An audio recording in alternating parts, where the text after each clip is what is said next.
know me, you know I love coffee. You know I live pretty much for coffee. I love it a lot.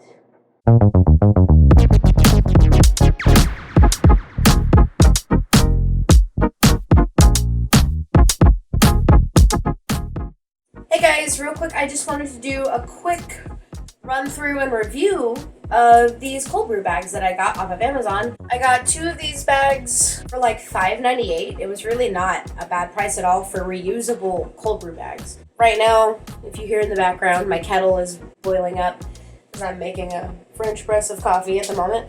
And I thought, why not just do a batch of cold brew and review the bags while I'm at it? So I will put the brand of the bags right here.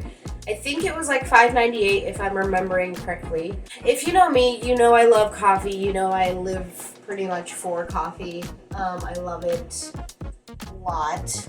And I love French press, I love cold brew, I love latte, like espresso, stuff like that. So it's really not, I don't have like I think it's hard. It's a toss-up for me between espresso and cold brew that are like my favorite methods of brewing. Cold brew, you really don't get much bitterness of the coffee at all because it wasn't brewed with a high heat water. Like the ground's sitting in cold water overnight or for like 12 hours, So it's been a while since I've made cold brew. I'm kind of excited to do it again. So I'm going to use one of these bags and we'll get started. So first what I'm going to do, I'm going to kind of stick my hand in the bag here, and I'm just going to put it in this jar here. This is like a quart-sized jar. It's like a 4 cup. I think that's a quart. I don't, listen, math, fractions, measurements was not my strong suit in school. I'm realizing that it might not fit around the brim of this jar, actually. Which is okay. Oh, it like pretty much cinches all the way. I could just like put the grounds in here, cinch it all the way, and just drop it in the jar. And then if there's any residual grounds left, I can just run it through a cheesecloth or whatever. So it cinches all the way closed. It's got this string. Usually what I would do with the previous cold brew bag that I had, I would cinch it around the brim of the jar and then put a lid on it so that the grounds were just kind of steeping in here. But I think this is going to be more of like a tea bag situation where I put grounds in here, I put it in the jar, and then pour cold water over it. So I think that's what I'm going to do. I'm going to try it and see how it goes. I'm going to use my standard grounds that I have right now. It's like the Javelia, I don't know if I said that right, medium roast ground coffee. So we'll just get a feel for like what that tastes like in a cold brew form. First, before I do any of that, I need to filter out some water. So I'm going to use my Brita filter right here, and I'm going to filter out some water. This was one of my Christmas gifts from this past year, and it's probably been the most used Christmas gift I've gotten. Honestly, I wouldn't mind getting a second Brita filter eventually, just because I use it so much. Like Scotty drinks filtered water, I drink filtered water, I use filtered water for my coffee, for my tea, and I might just have to get a second Brita filter because I just use it so much. Kettle's about to boil.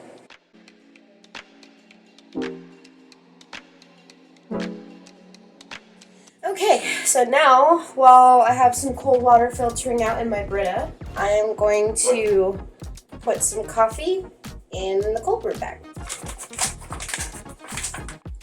First, I'm gonna set myself up for success and kind of start this off in the jar. Typically for a quart jar, I would use about a cup of grounds. Yeah, that's pretty much almost exactly a cup that I had left. That's crazy. Okay, so now that I've got a cup of grounds in the bag here, I'm just gonna shake it so it all comes to the bottom. I'm gonna cinch it closed.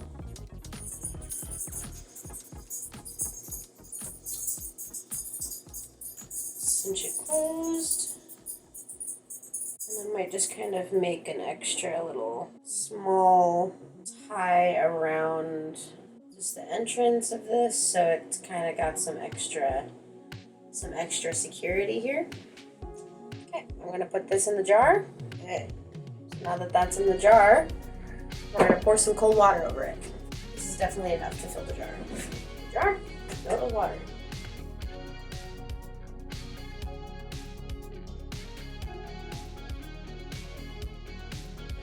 spoon and help push it down into the water.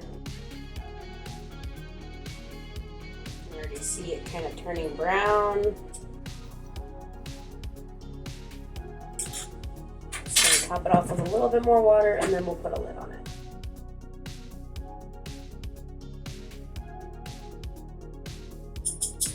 There we go. Now we're gonna put a lid on it. Got a lid here. See it right here? There it is. So stick a lid on it. There we go. Making some cold brew. And I'll typically let this sit in the fridge for about 12 hours, sometimes overnight, to get in a really nice concentrate. And something you'll wanna know with a cold brew like this, you'll definitely want to dilute it once it's done because it's going to be like a cold brew concentrate. Like it's already like pretty much brown and it's only been in here for like 2 minutes. So it's definitely going to be concentrated, so you don't want to drink it straight unless you're a mad person like me. Like when you take the bag out, it's definitely not going to be full because it's just volume, the volume that the bag takes up. So in order to supplement some of that volume, you can just add some filtered water to dilute the concentrate a bit, and you have cold brew. Once you're done with the grounds, you can, if you compost, you can put them in your compost bin or throw them away, whatever you do. Or feed your plants with some coffee grounds. That's another great way to do it. So this is going to sit in the fridge for about 12 hours or overnight. We'll check back in once it's done, and I'll let you know how I rate the bag.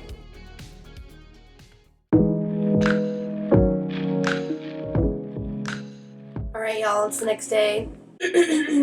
We're going to pull out the cold brew out of the fridge and see what we got.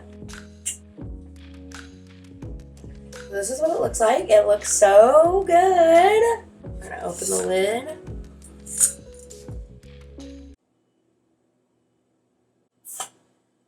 Build up some pressure.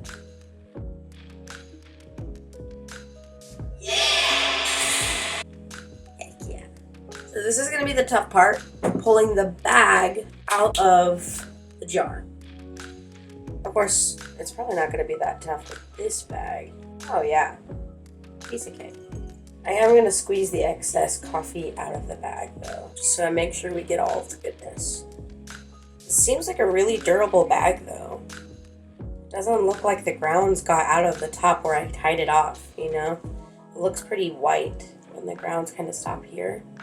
Okay, and I did end up letting it set overnight. This is the next day. It's a little after 10 o'clock in the morning. I started the cold brew yesterday at around maybe 11-ish, so it's been about 24 hours. We've put the cold brew coffee grounds with like the bag, put it in the sink for now, just to let it sit. The hands smell really good too. So now I'm gonna wipe off the jar because coffee definitely got on it in the squeezing process. Look at that. We have a beautiful jar of cold brew concentrate. Beautiful. Now we're gonna filter out some cold water and dilute it to fill the jar.